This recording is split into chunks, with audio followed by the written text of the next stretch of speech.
Malam itu, aku cuma ingin ronda seperti biasa. Pak, tolong saya. Kadang, tugas jaga malam tak berhenti meski kau sudah mati.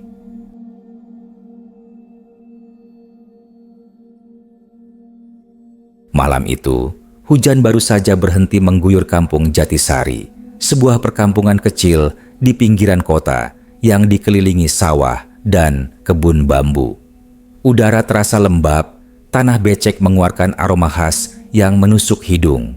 Jam di pos ronda menunjukkan pukul 1:07 dini hari, waktu ketika sebagian besar warga sudah terlelap dan hanya suara serangga malam yang sesekali terdengar dari kejauhan. Di dalam pos ronda sederhana yang berdinding papan, Sutrisno, seorang hansip paruh baya berusia sekitar 50 tahun, duduk di kursi bambu sambil menyeruput kopi hitamnya. Tubuhnya dibalut jaket coklat lusuh, topi hitamnya menutupi sebagian wajah yang sudah digerogoti usia dan letih. Ia menatap keluar jendela kecil pos itu, memperhatikan lampu jalan tunggal yang berayun pelan tertiup angin. Sutrisno sudah terbiasa berjaga malam sendirian. Tapi entah kenapa malam itu terasa berbeda. Angin yang berhembus dingin seolah membawa aroma lain. Bukan sekadar tanah basah, melainkan sesuatu yang amis, samar, dan aneh. Seperti bau darah yang mengering di udara. Ia menoleh ke kanan dan kiri, tak ada siapapun. Hanya kabut tipis yang perlahan turun dari arah sawah.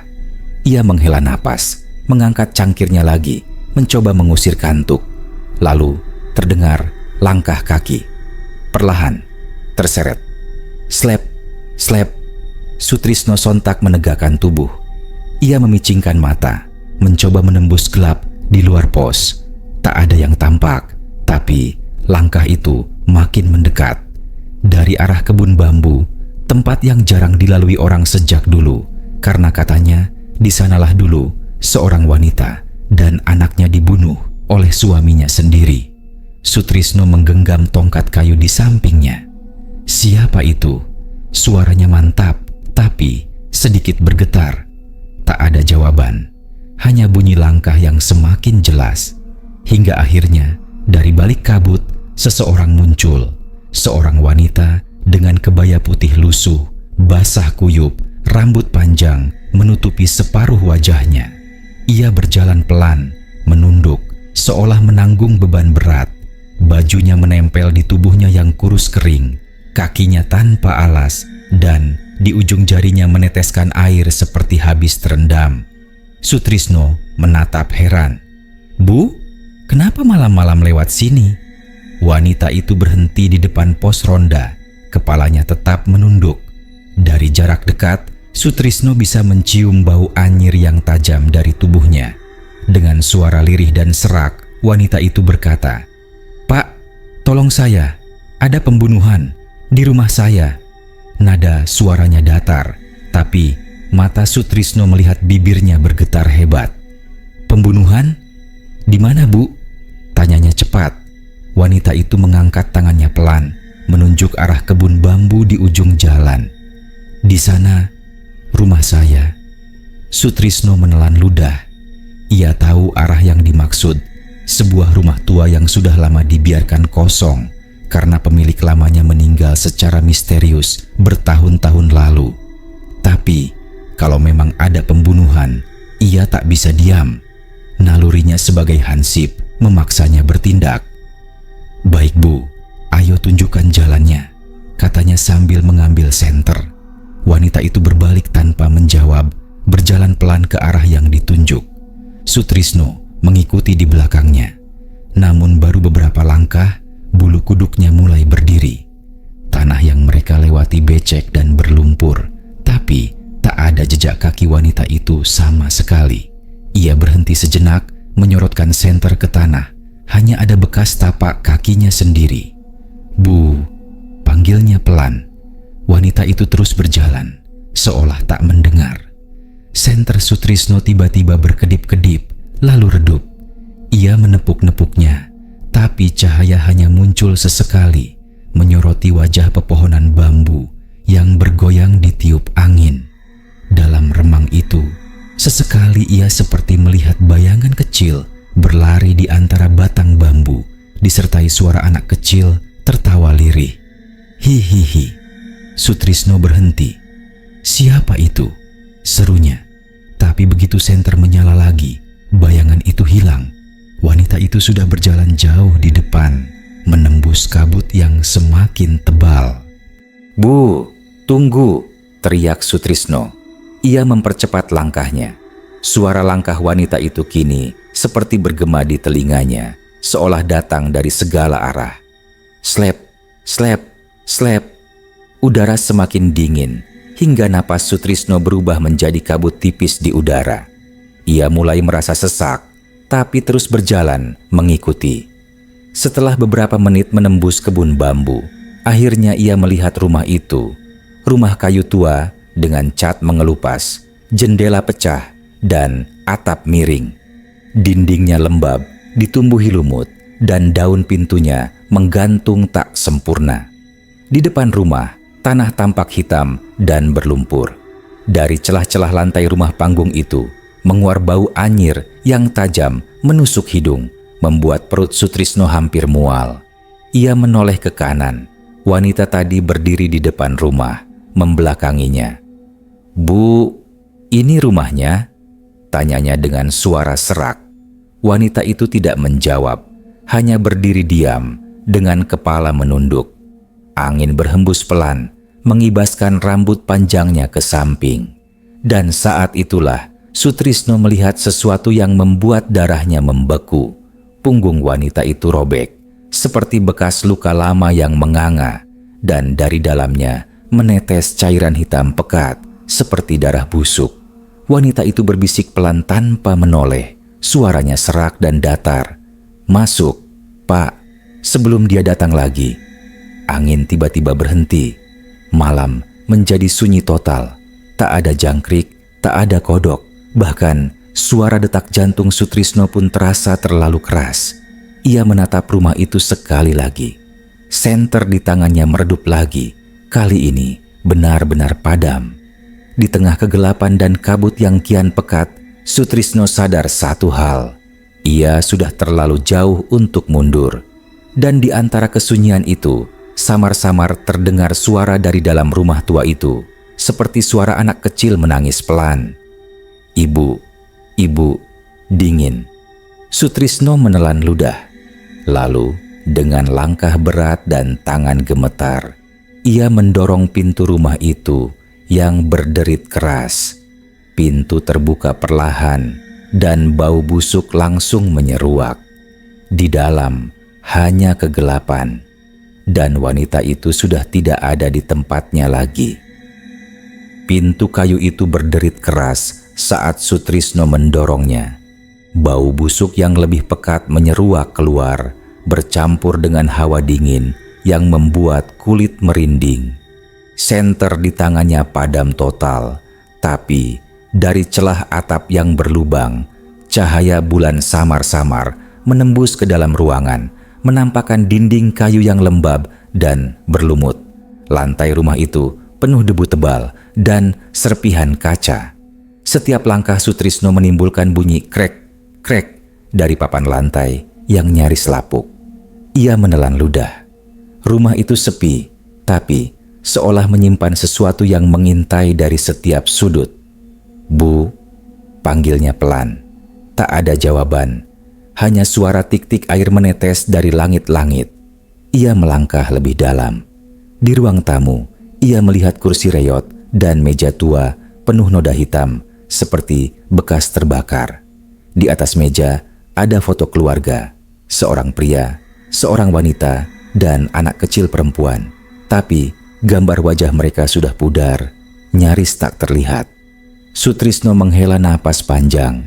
Jantungnya berdegup cepat. Ia tahu cerita tentang rumah ini. Dulu, rumah ini milik seorang laki-laki bernama Darmo yang katanya hilang bersama istri dan anaknya tanpa jejak 10 tahun lalu. Sejak itu, rumah ini tak pernah lagi dihuni. Warga desa menganggapnya angker, bahkan anak-anak dilarang bermain ke sini. "Bu, kalau ibu masih di sini, tolong keluar. Saya cuma mau bantu," teriak Sutrisno lagi. Masih tidak ada suara. Tapi kemudian, di antara bunyi air menetes, ia mendengar sesuatu. Suara samar, lirih, seperti seseorang sedang menangis dari arah kamar belakang. Ibu, sakit bu." Sutrisno terpaku. Suara itu jelas, suara anak kecil. Ia menggenggam tongkatnya lebih erat, lalu melangkah pelan menuju kamar yang pintunya tertutup separuh. Setiap langkah terasa berat, seperti udara di rumah itu menekan tubuhnya. Saat ia menyentuh gagang pintu, tiba-tiba terdengar bunyi gedebuk keras dari dalam kamar, seperti sesuatu jatuh. Sutrisno tersentak mundur, lalu perlahan ia mendorong pintu itu terbuka. Pintu terbuka sedikit, menimbulkan derit panjang. Di dalam kamar itu gelap total, hanya ada cahaya bulan menembus jendela pecah yang tertutup debu. Lantainya kotor, penuh bercak kehitaman yang entah apa. Di pojok ruangan ada lemari tua yang pintunya separuh terbuka. Suara tangisan tadi kini berubah menjadi suara napas berat, seperti seseorang yang kesakitan. "Tolong saya, Pak." Sutrisno menyorotkan senter. Anehnya, senter itu menyala lagi sendiri, padahal tadi sudah mati. Sorotan cahaya itu mengenai wanita berkebaya putih yang tadi menemuinya di pos ronda. Ia duduk di kursi, wajahnya menunduk, rambut panjangnya terurai menutupi dada. "Bu, jadi ini rumah ibu?" tanya Sutrisno dengan suara gemetar. Wanita itu mengangkat wajahnya perlahan. Wajahnya kini terlihat lebih jelas.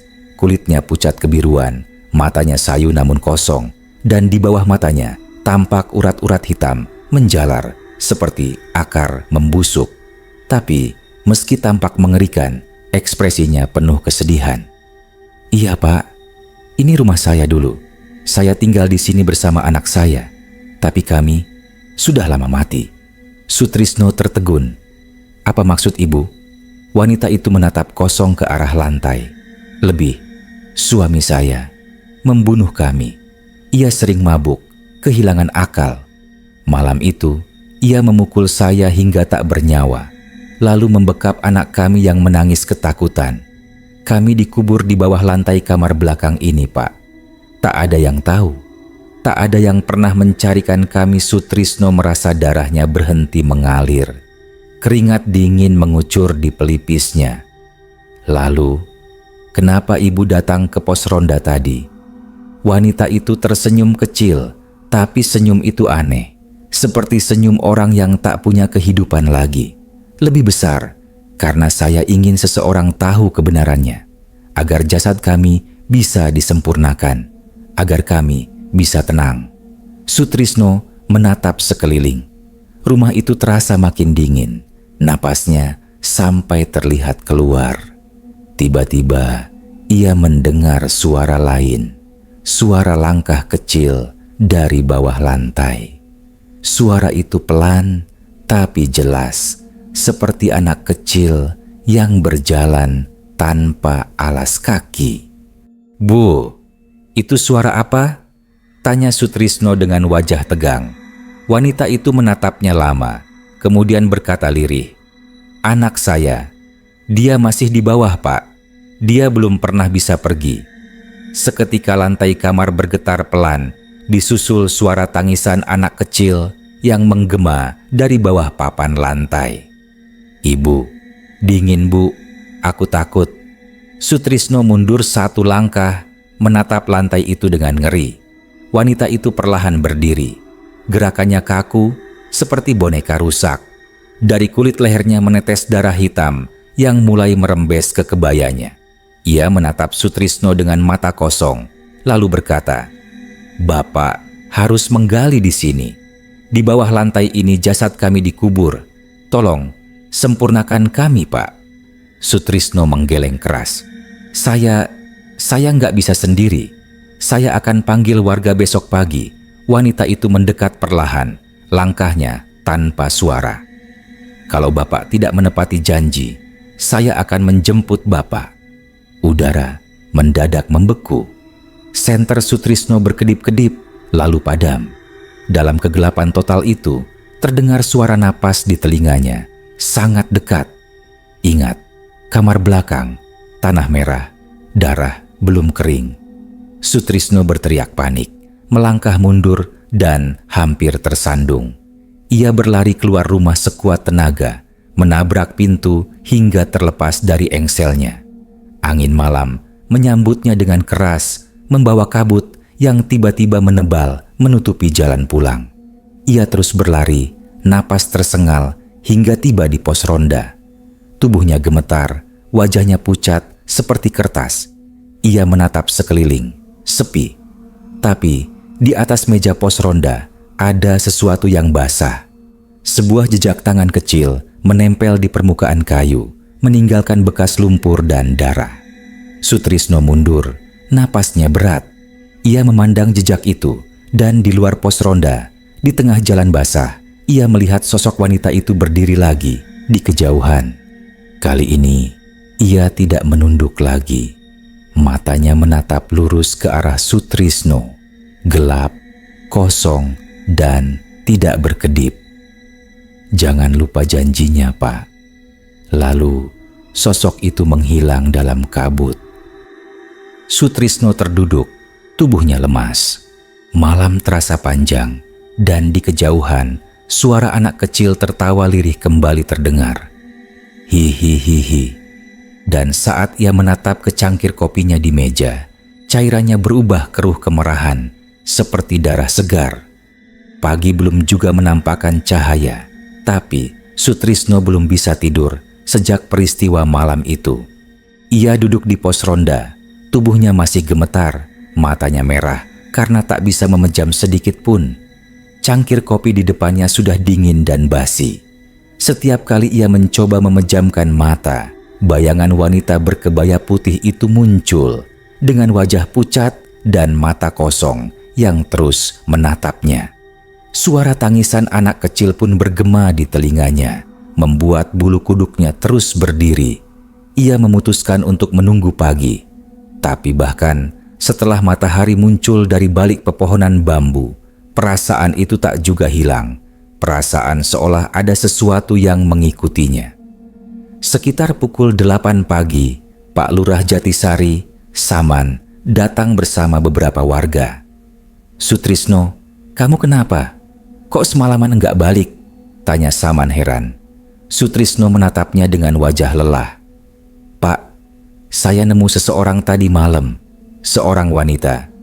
Minta tolong katanya ada pembunuhan di rumahnya di kebun bambu." Saman mengernyit. "Kebun bambu? Maksudmu rumah kosong itu?" Sutrisno mengangguk. "Iya, Pak. Tapi yang aneh, waktu saya sampai sana, dia bilang dia sudah mati." Para warga saling pandang, wajah mereka tegang. Salah satu dari mereka, Parjo, berbisik, "Waduh, itu pasti si rumah Darmo, Pak. Rumah yang dulu katanya bekas pembunuhan itu." Saman menghela napas panjang. "Sutrisno, kamu yakin nggak mimpi?" Sutrisno menatap lurus ke mata lurah. "Demi Allah, Pak, saya lihat sendiri. Dia suruh saya gali lantai kamar belakang rumah itu. Katanya jasadnya dikubur di situ." Suasana mendadak hening. Semua saling berpandangan, antara takut dan penasaran. Akhirnya, Saman berkata, "Pelan, baiklah. Siang ini kita ke sana. Kalau memang benar, biar kita lapor ke polisi." Sekitar pukul 11 siang, rombongan kecil itu menuju rumah tua di kebun bambu. Matahari terik, tapi hawa di sekitar rumah terasa lebih dingin dari biasanya. Burung-burung tak ada yang berkicau, dan angin yang lewat membawa bau lembab yang menusuk. Pintu rumah itu masih dalam posisi terbuka, sama seperti yang Sutrisno tinggalkan semalam. Saat mereka melangkah masuk, beberapa warga langsung menutup hidung karena bau anyir yang kuat.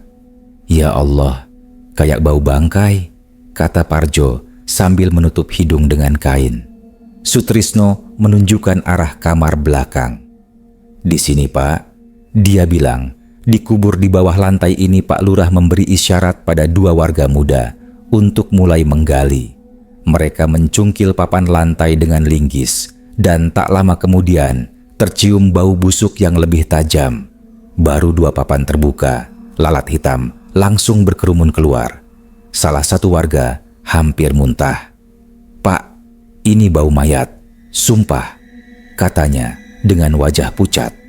Tak lama kemudian, setelah menggali sekitar setengah meter, mereka menemukan tulang. Putih pucat, rapuh, dan sebagian masih menempel sisa kain lusuh kebaya. Di sampingnya, tulang kecil yang jelas milik anak-anak. Semua terdiam. Suara jangkrik dari luar kembali terdengar, tapi terasa seperti nyanyian kematian. Saman berjongkok, menatap liang itu dengan wajah ngeri. "Ya Allah, jadi benar kata kamu, Tris." Sutrisno menutup mulutnya, menahan rasa mual. Air matanya menetes tanpa sadar. Ia menatap sisa kain kebaya itu, sama persis seperti yang dipakai wanita yang datang padanya malam tadi. Warga memanggil polisi, dan area itu segera dipasangi garis pembatas. Tapi bahkan saat petugas menggali lebih dalam dan mengangkat kerangka itu, Sutrisno melihat sesuatu yang membuat darahnya beku. Di pergelangan tangan kerangka kecil itu masih melingkar gelang plastik warna merah muda dengan tulisan samar, "Dewi."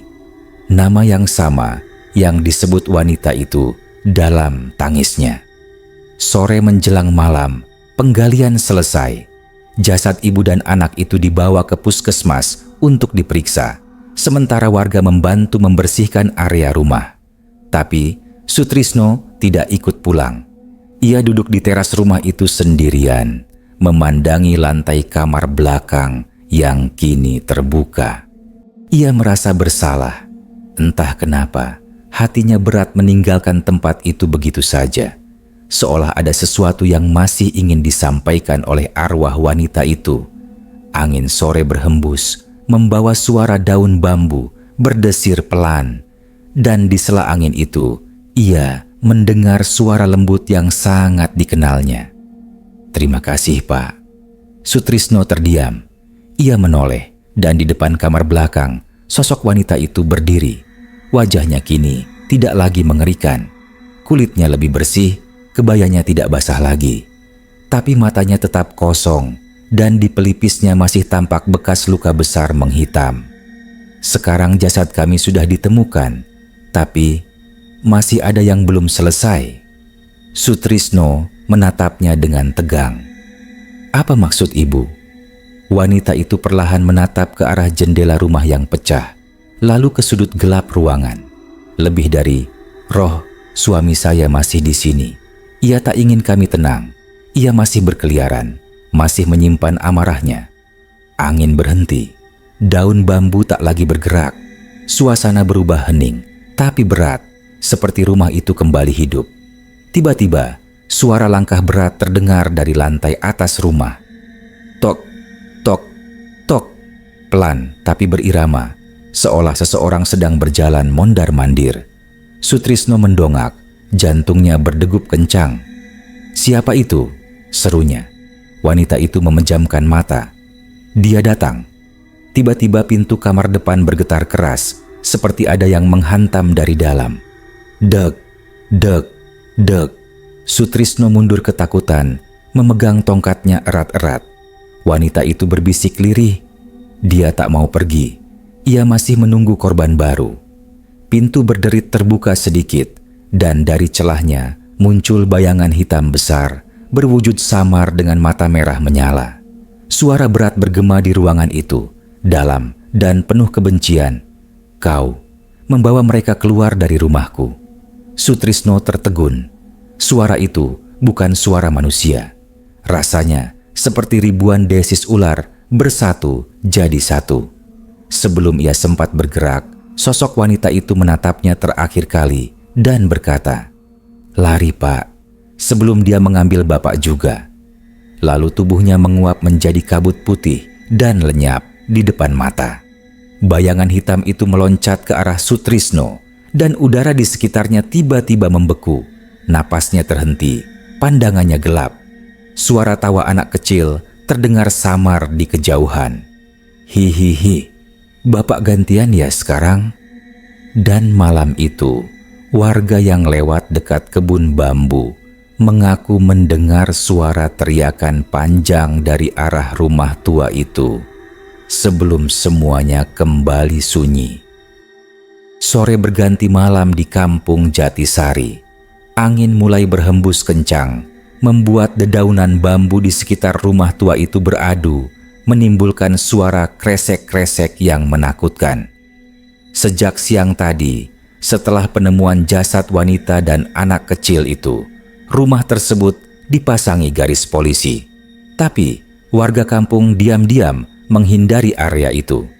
Tak ada yang berani mendekat, bahkan saat matahari masih terang. Namun malam ini, Sutrisno kembali ke sana. Ia tak bisa tenang sejak kejadian tadi siang. Meski warga sudah yakin arwah itu tenang karena jasadnya ditemukan, ada sesuatu yang masih menghantuinya.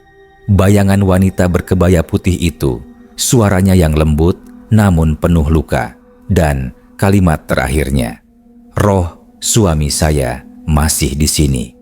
Ucapan itu menempel di kepala Sutrisno seperti paku. Ia tahu ini belum selesai. Ia melangkah perlahan ke arah kebun bambu, membawa senter baru dan tongkat kayu. Bulan malam itu bulat penuh. Cahayanya menembus sela daun bambu, menimbulkan bayangan bergerak di tanah, seperti siluet tubuh-tubuh menggeliat. Udara lembab menusuk paru-paru, dan di setiap langkah tanah becek seolah menelan kakinya. "Bismillah," gumamnya pelan. Ketika ia tiba di depan rumah tua itu, suasananya berbeda. Garis polisi yang tadi siang terpasang kini robek, beterbangan tertiup angin. Pintu rumah yang sebelumnya tertutup, kini terbuka lebar, seperti menunggu kedatangan seseorang. Dari dalam, muncul aroma busuk dan amis yang jauh lebih tajam dari sebelumnya. Sutrisno menyalakan senter, sinarnya bergetar di udara penuh debu. Ia melangkah masuk, setiap papan lantai mengerang di bawah berat tubuhnya. "Bu, kalau memang ibu di sini, saya datang lagi. Saya mau bantu biar semuanya selesai," katanya pelan. Hening, tak ada jawaban. Tapi udara di sekelilingnya mulai berubah. Cahaya senter meredup, hawa semakin dingin, dan di ujung matanya, Sutrisno melihat asap putih perlahan membentuk wujud samar. Wanita berkebaya putih itu muncul kembali. Namun kali ini, wujudnya berbeda. Wajahnya pucat membiru, matanya hitam legam tanpa bola mata, dan kulit di lehernya mulai terkelupas memperlihatkan daging kehijauan di bawahnya. Dari punggungnya muncul tangan-tangan kecil, tangan anak kecil mencengkeram bahunya dari belakang, seolah mencoba keluar dari tubuhnya. Sutrisno terbelalak mundur 2 langkah. "Ya Allah," bisiknya ngeri. Wanita itu menatapnya dengan wajah datar, lalu bersuara dengan 2 lapis suara. Satu suara perempuan, satu lagi suara anak kecil. "Bapak, janji ya, jangan biarkan dia di sini." Sutrisno menggenggam tongkatnya, menatap ke arah kamar belakang. "Dia siapa, Bu?" "Darmo." Wanita itu mengangguk perlahan. "Dia belum tenang. Dia masih menyimpan kami di sini. Dia ingin Bapak jadi penggantinya." Suara itu membuat lutut Sutrisno lemas. "Saya? Kenapa saya?" "Karena Bapak yang datang malam itu. Bapak sudah membuka jalan antara dunia kami dan dunia Bapak." Seketika seluruh rumah bergetar. Papan-papan lantai berderit seperti ada sesuatu bergerak di bawahnya. Dari lubang bekas galian tempat jasad ditemukan, muncul uap hitam pekat yang berputar, berubah bentuk menjadi bayangan tinggi besar dengan mata merah menyala. Suara berat bergema di seluruh ruangan, disertai bau busuk seperti bangkai busuk. "Kau berani mengganggu rumahku, Trisno?" Sutrisno terpaku. "Siapa? Siapa kau?" Suaranya nyaris tak keluar. Bayangan itu menampakkan wujud samar seorang laki-laki, tinggi, besar, dengan wajah rusak separuh terbakar. Di tangannya tergenggam parang berkarat yang meneteskan darah. "Aku Darmo, ini rumahku. Tak ada yang boleh mengambilnya dariku, termasuk mereka." Wanita itu menjerit, suaranya melengking tinggi. Tangan-tangan kecil dari punggungnya berusaha keluar, dan di antara jeritan itu terdengar suara anak kecil menangis kesakitan. "Ibu, sakit. Ibu, jangan biarkan dia." Sutrisno tak bisa bergerak. Ia hanya bisa menyaksikan tubuh wanita itu melengkung ke belakang tak wajar. Tulang-tulangnya berderak, lalu dari tubuhnya muncul sosok anak kecil, berwujud arwah pucat dengan wajah separuh hancur. Anak itu merangkak keluar, menatap Sutrisno dengan mata kosong. "Bapak, tolong ibu saya." Sebelum Sutrisno sempat menjawab, bayangan hitam Darmo menghantam tembok hingga kayu hancur. Rumah itu bergetar keras, debu berjatuhan dari langit-langit. "Kau milikku, kalian semua milikku." Wanita itu menatap Sutrisno dengan mata penuh air. Air hitam, bukan air mata manusia. "Tolong kami, Pak. Bakar rumah ini. Bakar semua biar dia tak bisa kembali." Sutrisno mundur ke dapur, menyalakan senter sambil gemetar. Ia melihat jeriken bensin tua di pojok, sisa milik warga yang dulu sempat memperbaiki rumah itu. Dengan tangan gemetar, ia mengambilnya, lalu memercikan bensin ke lantai kayu yang kering. Bayangan hitam itu semakin besar, mendekat dengan suara mendesis. "Berani kau, manusia?" "Demi Allah!" Sutrisno berteriak sambil menyalakan korek api dan melemparkannya ke lantai. Dalam sekejap, api menyambar cepat, menjilat dinding, meja, dan tirai. Wanita itu menatapnya dengan senyum lemah. "Terima kasih, Pak. Tapi ingat, jika dia belum lenyap, dia akan mencari tubuh baru." Tubuh wanita itu perlahan terbakar, tapi tidak menjerit. Justru dari wajahnya muncul ketenangan. Ia menggandeng tangan anak kecil di sampingnya. Lalu bersama-sama mereka larut dalam api, menjadi cahaya putih yang menembus langit-langit rumah. Sutrisno berlari keluar sebelum api melahap semuanya. Di luar, ia tersungkur di tanah basah, menatap rumah itu yang kini terbakar hebat. Api menjilat tinggi, menimbulkan suara gemuruh. Namun di antara kobaran api itu, ia sempat melihat bayangan hitam tinggi besar melayang ke udara, lalu lenyap dalam asap hitam pekat.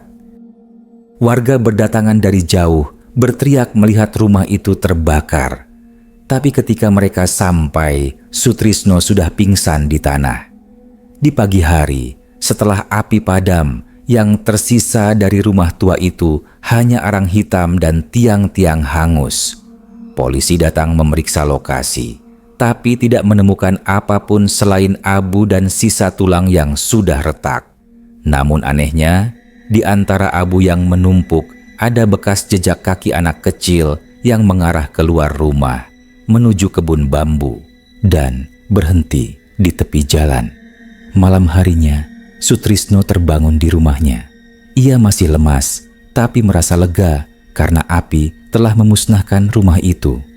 Namun saat ia menatap ke cermin di dinding, sesuatu membuatnya membeku. Bayangannya bukan lagi dirinya. Di balik cermin, ia melihat wajah seorang laki-laki dengan separuh wajah terbakar, tersenyum. "Sekarang giliranmu menjaga rumahku, Trisno."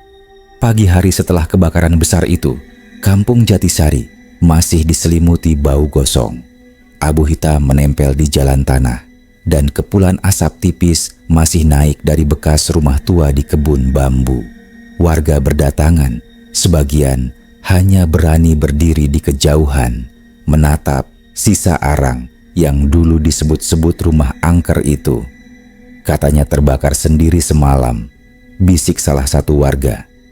"Enggak mungkin Trisno ke sana semalam. Aku lihat dia lewat depan warung," sahut Parjo, tukang ojek yang sering ikut ronda malam. Pak Lurah Saman datang bersama 2 petugas kepolisian dari kecamatan.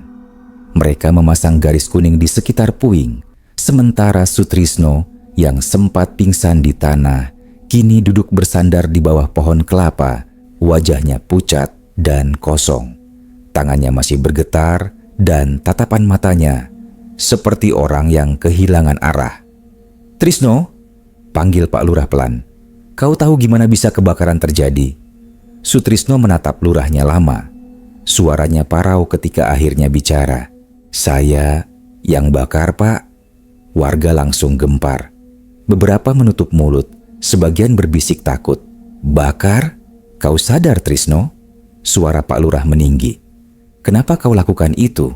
Sutrisno memejamkan mata. Dalam pikirannya, ia masih bisa mendengar suara wanita itu. Suara lembut, tapi penuh luka. Bakar rumah ini biar dia tak bisa kembali. Dengan napas berat, Sutrisno menjawab, "Saya cuma menuruti pesan arwah, Pak.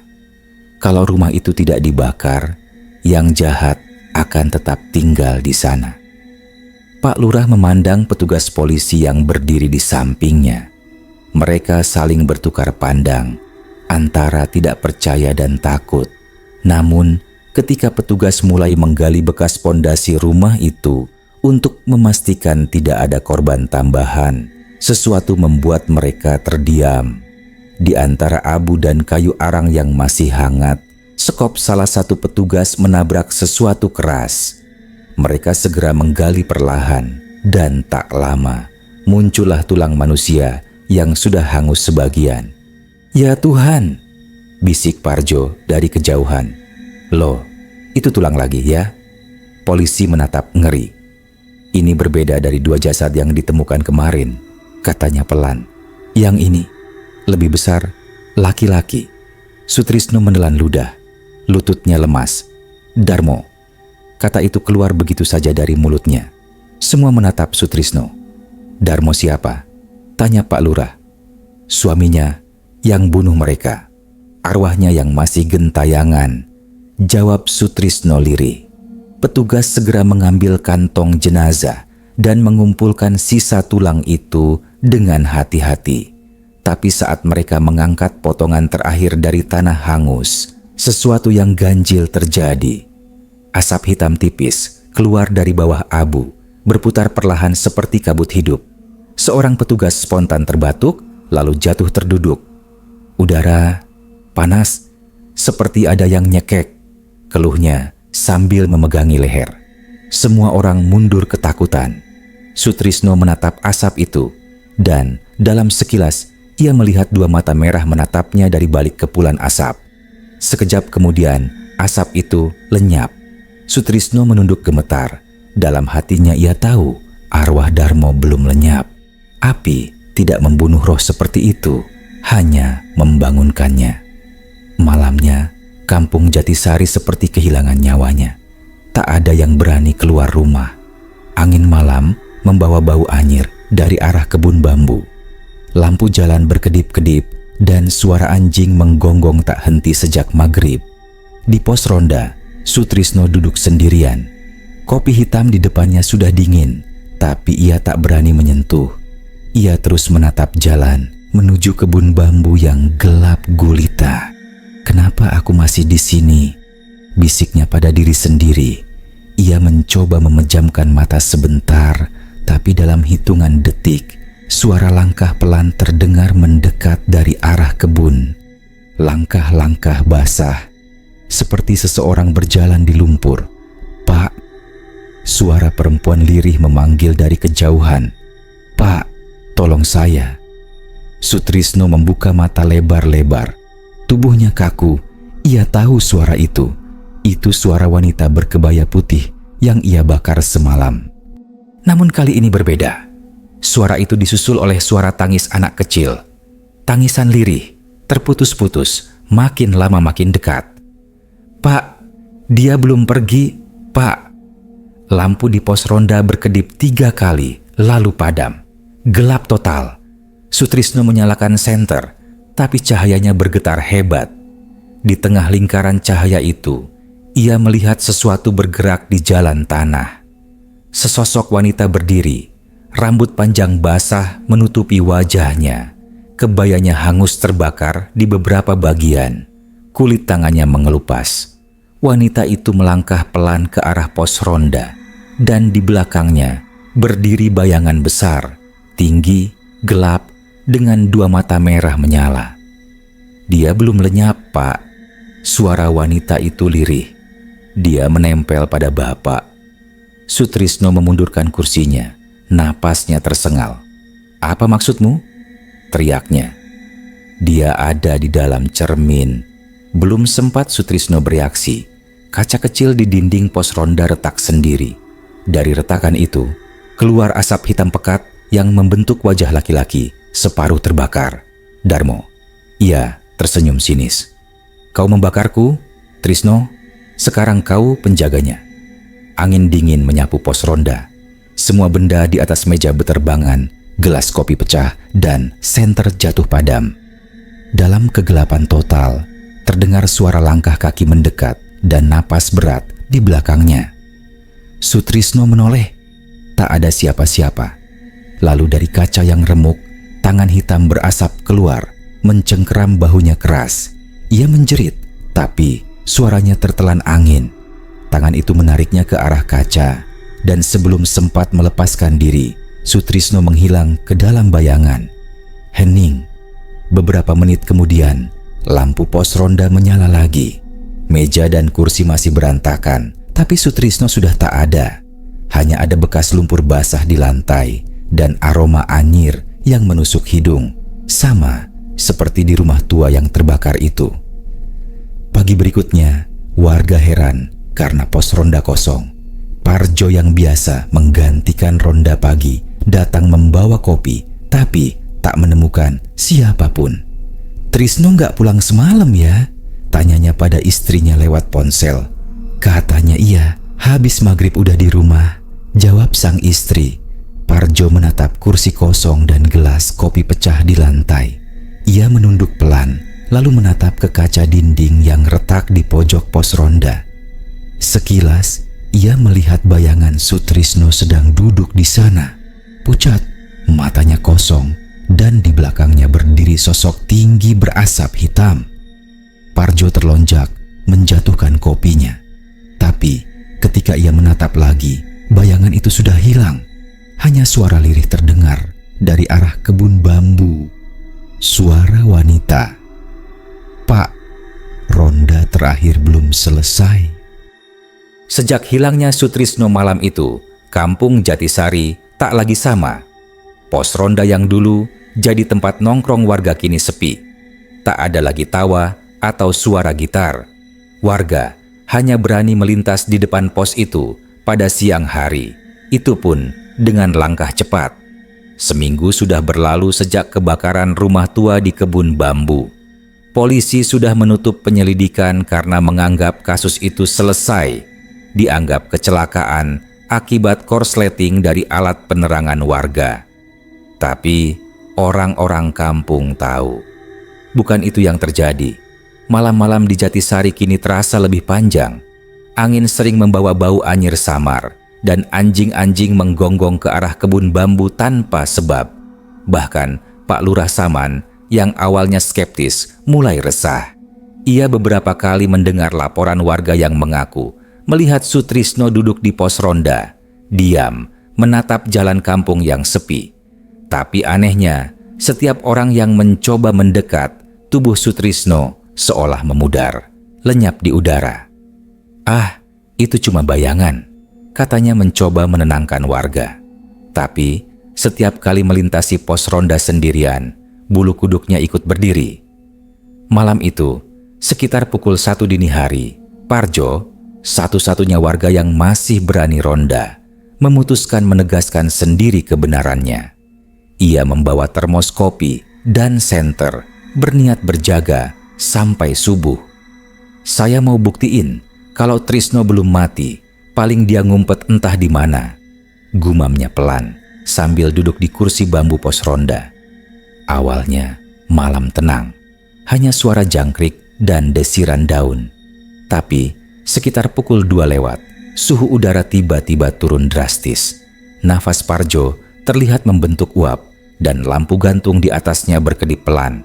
Tiba-tiba, terdengar langkah kaki pelan dari arah jalan. Tap, tap, tap. Parjo menegakkan duduknya. Dari ujung jalan, sesosok lelaki berjalan mendekat. Tubuhnya kurus, mengenakan jaket hansip yang sobek di bahu. Sutrisno. Trisno? Panggil Parjo dengan suara ragu. Sutrisno berhenti di depan pos ronda, tersenyum lemah. Tapi senyumnya tak wajar. Kaku, seolah wajahnya sulit digerakkan. Parjo. Suaranya serak, dalam, seperti berasal dari tenggorokan yang kering. Kau masih ronda sendirian? Parjo bangkit, lega bercampur ngeri. Astaga Trisno, di mana aja kau seminggu ini? Semua orang nyari. Sutrisno hanya menatap kosong. Aku nggak pergi kemana-mana, Jo. Aku cuma jaga rumah. Parjo menelan ludah. Rumah mana? Rumah kebakar itu? Udah nggak ada, Trisno. Sutrisno tersenyum lagi, tapi kali ini matanya menatap ke kejauhan, ke arah kebun bambu yang gelap. Masih ada, Jo. Rumah itu nggak pernah hilang buat kami. Angin tiba-tiba berhembus kencang, membuat lampu pos ronda padam. Dalam kegelapan, Parjo mendengar suara lirih dari arah kebun. Suara tangisan anak kecil, disusul suara perempuan berbisik. Pak, ronda terakhir belum selesai. Trisno, Parjo bergetar. Kau dengar itu? Sutrisno menatapnya, mata hitamnya berkilat aneh. Aku dengar tiap malam, Jo. Mereka nggak tenang. Mereka panggil aku. Jaga mereka. Suara tangisan makin keras. Parjo memundurkan langkah, tapi tiba-tiba tangan Sutrisno mencengkeram lengannya kuat-kuat. Dingin. Jo, kau juga harus jaga nanti malam. Kalau aku pergi, mereka bakal nyari pengganti. Parjo meronta panik. Trisno, lepaskan. Tapi genggaman itu tak seperti tangan manusia. Keras, dingin, dan berbau tanah. Dalam sekejap, kilatan cahaya petir menyambar langit. Dalam sinar putih sesaat itu, Parjo melihat wajah Sutrisno berubah. Kulitnya pucat keabu-abuan, bibirnya membiru, dan dari telinga kirinya menetes darah hitam. Wajahnya kini bukan lagi wajah manusia hidup. Astagfirullah. Parjo berteriak, mendorong tubuh Sutrisno sekuat tenaga. Sosok itu terhuyung ke belakang, lalu menghilang begitu saja, seolah tertelan udara. Hanya menyisakan bau anyir menyengat dan lumpur basah di lantai pos ronda. Parjo lari terbirit-birit ke rumah Pak Lurah Saman sambil berteriak. Ia gemetar hebat, matanya merah, suaranya terbata. Pak Lurah, Trisno hidup. Tapi bukan Trisno lagi, Pak. Bukan manusia. Pak Lurah dan beberapa warga keluar membawa senter. Tapi ketika mereka sampai di pos ronda, tempat itu kosong. Hanya ada bekas lumpur basah dan kursi bambu yang bergoyang pelan, seperti baru saja diduduki seseorang. Keesokan harinya, kampung Jatisari gegar lagi. Di tanah lapang dekat kebun bambu, ditemukan mayat Parjo. Tubuhnya kaku, matanya terbuka lebar, dan di wajahnya masih ada ekspresi ketakutan luar biasa. Anehnya, di dadanya menempel lencana hansip milik Sutrisno yang hilang seminggu lalu. Polisi kembali datang, tapi tak menemukan jejak siapapun. Tubuh Parjo seolah diseret dari arah kebun bambu ke lapangan. Tanah di sekitar tubuhnya basah, seperti baru diguyur hujan. Padahal semalaman langit cerah. Ini nggak wajar, gumam Pak Lurah pelan sambil menatap garis polisi di sekeliling lapangan. Malam itu, ia tak bisa tidur. Kata-kata Parjo sebelum mati terus terngiang di kepalanya. Trisno hidup, tapi bukan Trisno lagi. Sekitar pukul 2 dini hari, suara kentongan pos ronda terdengar 3 kali. Tok, tok, tok. Padahal sejak kejadian itu tidak ada yang ronda lagi. Pak Lurah memberanikan diri keluar. Jalan sepi, angin malam menusuk. Saat ia mendekati pos ronda, lampu minyak di sana menyala sendiri. Di kursi bambu, Sutrisno duduk diam, menatap jalan dengan mata kosong. Wajahnya pucat, tapi senyumnya. "Tenang, Trisno?" panggil Pak Lurah lirih. Sutrisno tak menjawab, hanya menoleh perlahan. "Pak Lurah, ronda nggak boleh berhenti." Pak Lurah menelan ludah. Kau udah meninggal, Trisno." Sutrisno berdiri, langkahnya berat. "Saya nggak bisa pergi, Pak. Saya jaga kampung ini biar dia nggak kembali." "Dia siapa?" Sutrisno menatapnya dalam-dalam. Dari balik bayangannya muncul siluman asap hitam berbentuk manusia, tinggi, dengan mata merah menyala. Wajahnya rusak separuh. "Darmo, aku sudah kembali." Pak Lurah menjerit dan terjatuh. Sutrisno menatapnya penuh iba. "Saya udah janji, Pak. Saya bakal jaga selamanya." Tubuh Sutrisno perlahan memudar, hanya menyisakan kabut tipis dan bau tanah basah. Saat kabut hilang, pos ronda kembali kosong. Tapi di papan kayunya tertulis dengan arang, "Ronda terakhir, Sutrisno." Hingga kini, warga kampung Jatisari percaya bahwa setiap malam Jumat Kliwon, pos ronda mereka selalu terisi. Kadang ada yang mengaku melihat cahaya senter bergerak sendiri atau mendengar suara kursi bambu berderit seperti ada yang duduk. Dan kalau malam sunyi sekali, dari arah kebun bambu terdengar suara anak kecil berbisik lembut. "Pak, ronda terakhir belum selesai." Sejak malam itu, pos ronda di ujung kampung tak pernah lagi dijaga siapapun. Setiap jam 1 dini hari, warga sering mendengar suara kentongan berbunyi 3 kali, padahal tak ada siapapun di sana. Kadang, bayangan Sutrisno terlihat duduk di bangkunya, dengan wajah pucat menatap kosong ke arah jalan. Di belakangnya, sosok wanita berkebaya putih berdiri diam. Rambutnya menutupi wajah sambil tersenyum pelan di tengah kabut basah. Seolah ronda itu belum pernah berakhir